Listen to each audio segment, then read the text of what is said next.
প্রিয় দর্শক আসসালামু আলাইকুম। Green line smart green line চলে এসেছে। এই যে গরিবের গাড়ি চলে এসেছে। আমরা 10 টাকার ভাড়ার জন্য অপেক্ষা ছিলাম। এই মাসুদ ভাই সামনে জায়গা রাখো।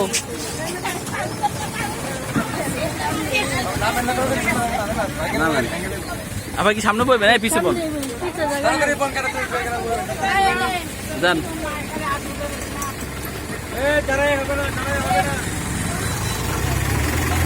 এই যে 10 টাকা ভাড়া গরিবের গাড়ি, যারা আবাসিক এলাকায় কাজ কাম করে মহিলারা, তাদের জন্য 10 টাকা ভাড়া।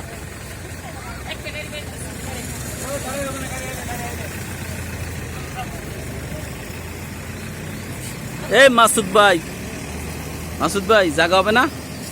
আমার ভাই গরিব মানুষ সাথে লন না।